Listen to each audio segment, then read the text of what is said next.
This week we're going to do some lighting upgrades. We're going to go from this to this.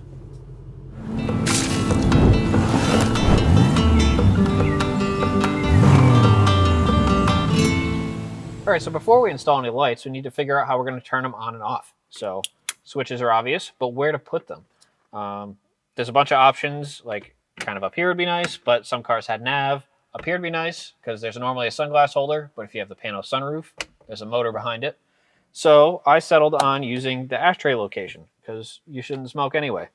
So we're going to make an insert to replace the ashtray with a little switch panel so we can put a row of switches here. That way we can still use the power outlet, charge your phone, all that, but have access to light switches at the ready. So for this little project, it makes sense to actually 3D print it. I just used our in-house 3D printer and made this little model. So that way I can test, make sure it fits, dial in all the little edges and everything, and get it sorted before we order anything for real. All right, so it's as simple as taking the ashtray out.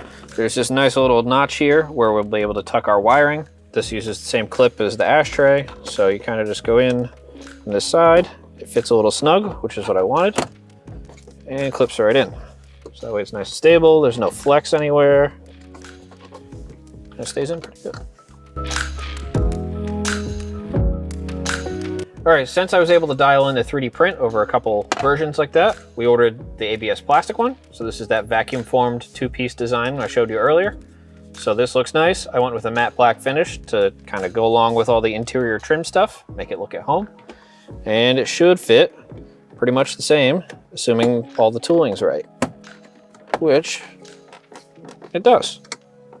It's a little more rigid because it's not 3D printed, but it's exactly what we want. Since we needed switches for this project, I decided to have these made. Dave up front made me the little design for the little X5 on there with the different light options we're gonna have. So we'll have these little screen printed switches to go along with these panels for everyone at home. All right, so there's not much left other than picking your location and wire these up. So we're just gonna clip them all in. And I want roof, I guess. Front. And you could do 2 sets of roof lights if you had inners and outers, or same with front lights. You've got 2 spares over here, or you could do whatever you feel like having for other switches.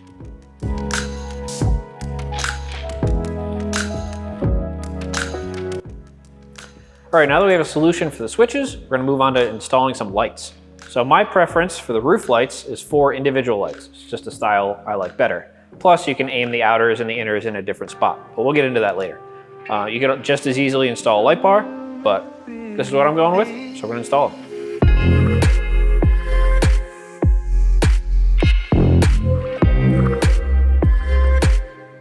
I wonder if I just stood through the sunroof, if this would be easier. Would it be? Probably.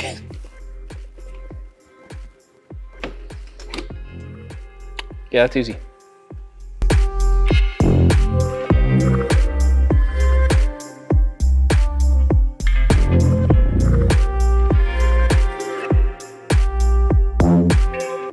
Nice. How do you like it? I like them. So I'm gonna wire them up and then we can aim them.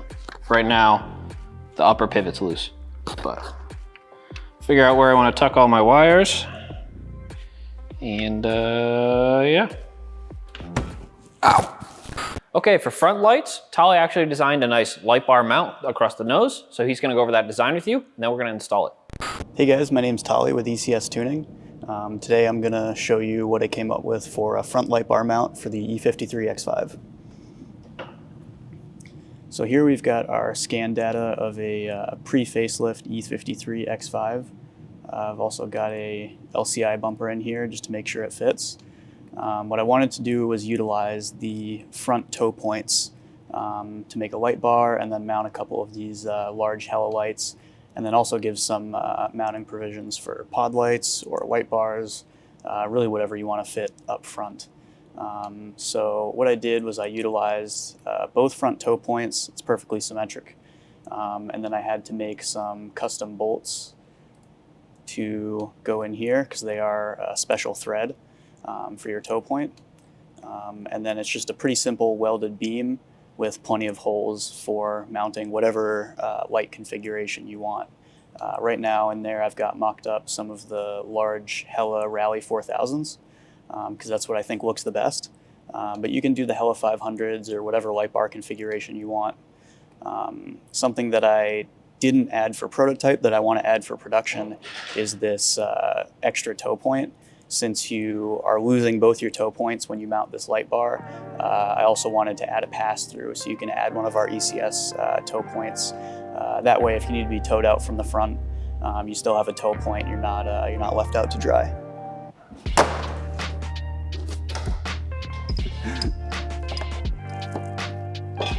You gotta like angle it in.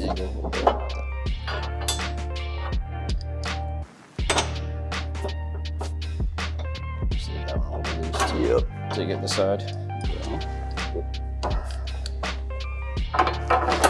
It's nice that it's rope thread because it actually allows for a lot of misalignment. So you can just like jam it in there and it won't cross thread. So yeah, I like the way they did those toe hook threads. Yeah. At first I was like, that's kind of dumb, and now it makes sense. Yeah. Especially how crusty they normally are. Yeah. These threads felt great. Yeah. They're a little crunchy, but Nice. rugged. Stiff. Looks good. Fits good, nice and rigid.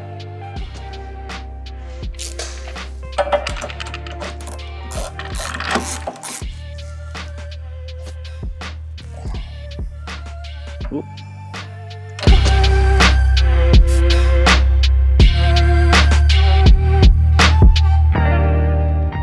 So this light bar fits great. Very quick, easy install, which is awesome. You might have noticed this is a different X5. And that's because I put a winch mount in the way of these mounting provisions. So this is actually Tolly's X5, but this looks so good, I want to design one for mine too, and revise the winch mount to have those mounting provisions. Since the winch mount takes place of the mounting locations that Tolly used for his light bar, I made this little sheet metal guy that mounts to the front of the winch mount. So same concept as the rest of it. Just there's the winch mount back there. I added 4 holes that are drilled and tapped. So now this sheet metal piece, which is 3 pieces, can bolt right to it, right through the bumper. So it's simple, rugged, and then I was able to revise the winch mount stuff before we ordered production. So all of them should have the holes from here out. So we have the prototype now for the light mount for the winch bracket here. Obviously I hadn't thought of it ahead of time, so I had to drill and tap the holes in the winch mount. I pulled the bumper back off, drilled and tapped, marked everything, and then put it back on. So now we can just simply install the light bar. So it's just those 3 brackets we showed earlier. Just gonna bolt it together and then bolt it on the car.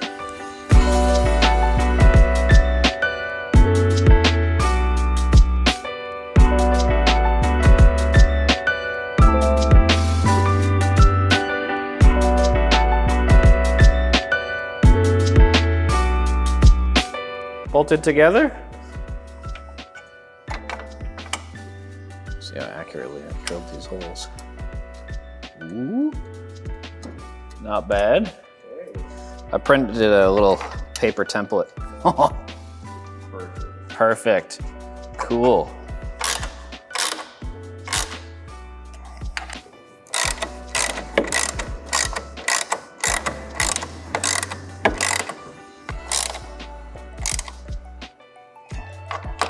Not really, no one will see the winch. Super hidden winch. Cool. Rugged. I hate floppy lights, so rugged's good. I just have to put lights on. Ooh, some style points, some speed holes. You can see it with the big light.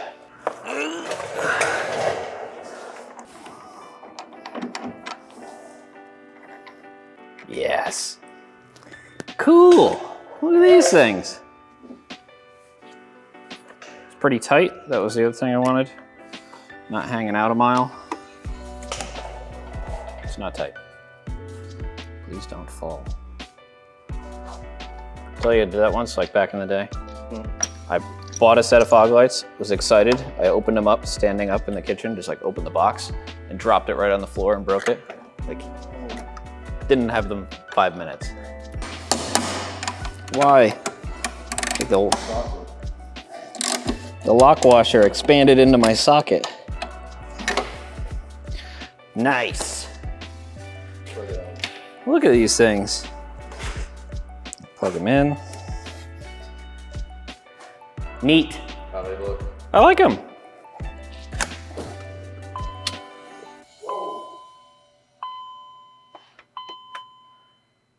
They both on? Yes, they're both on. Cool.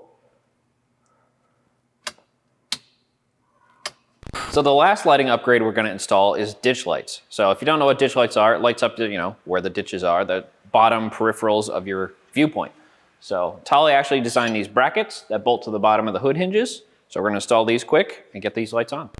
So the other product I designed for E53 were these ditch light mounts. Ditch lights are a pretty easy add-on to most any Overland vehicle. It's really just one simple bent sheet metal bracket. So what I did is I utilized the stock hood hinge holes and then made this bent bracket that puts the ditch light right up on top. Here I've got both the hood open and hood closed scan data in there, as well as I wanted to make sure the windshield wiper isn't going to contact it when you turn the windshield wipers on. So I can hide one of those and make sure that it's not going to hit the windshield or anything when you have the hood open. And this will give you, good visibility of the ditches on the side of the road when you're overlanding or just off-roading at night. At least it's not a 10 line. That's true. I like it. Heck yeah.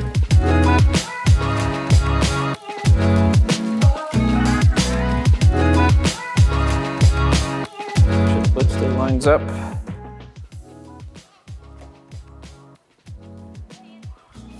Good as this did.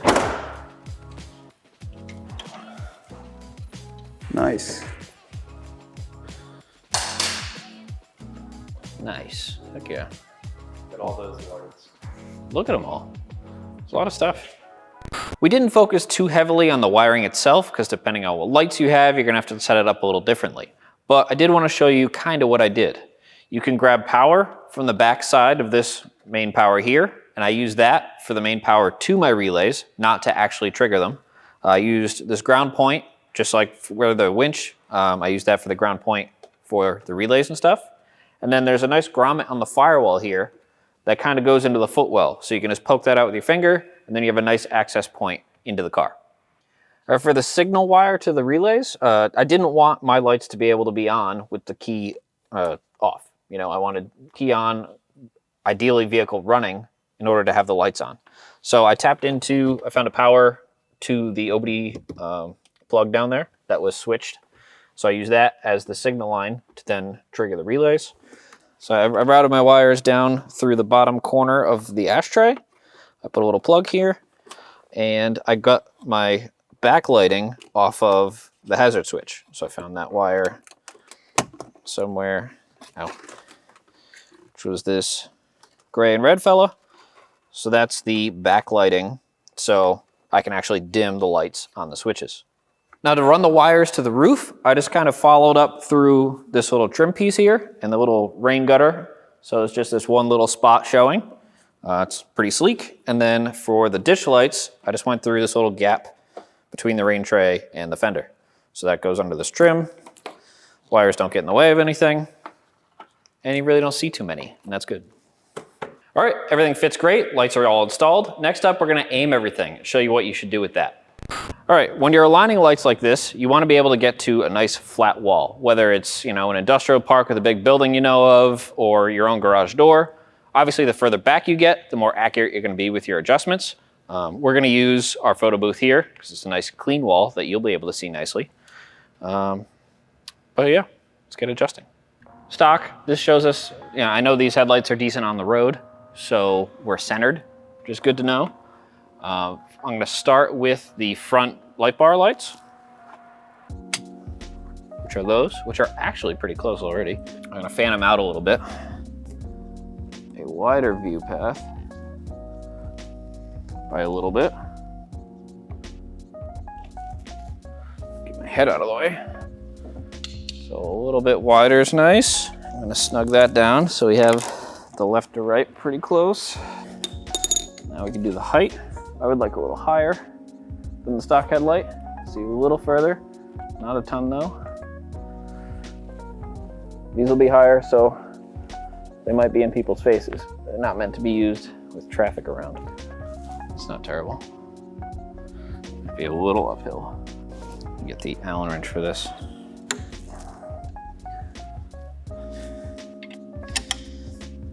Oh, this side's loose.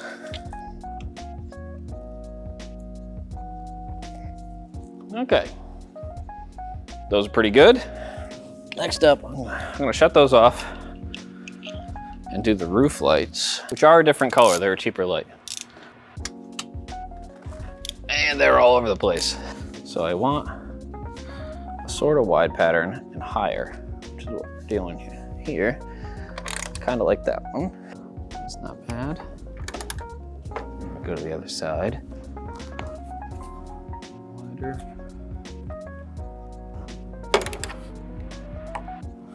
We got two centered and two a little bit wider. It's not terrible. It's not too bad. Then ditch lights, which aren't too far off either. That was a pretty good guess. They're both directly into the corner of the wall. I just realized that. That's basically what you want. They're pretty close. I might move them in just a little. Yeah. I'm just amazed I thought it was dead nuts. Yeah. By eye. Heck yeah. Sick. All the lights. So now we can do the stock versus not. So the stock headlights, stock fog lights, but they'll do front, roof, and ditch. That's a significant amount of light. Yeah. Yeah, that's pretty good. How do you like it? I like it. I think I might have to twist the front lights just a whisker. This left one I want in a little bit. Otherwise, it's pretty dang close. Sick. You look good. Look at that switch panel. Look at the switch panel. Look at that. Little X5s. Yeah. Fancy. All right, since it's dark at 6 o'clock, we're gonna show you what lights we have. We're gonna start with the front lights, which are pretty killer. Those are the ones on the light bar. We've got the roof lights, which also do pretty good. And then we've got the ditch lights, which light up the ditches pretty well. So all together, we can see a hell of a lot more. Make sure you like, subscribe, and follow along. We're still cranking away on this project, and we've got a couple more things to do. So I don't know what else to say.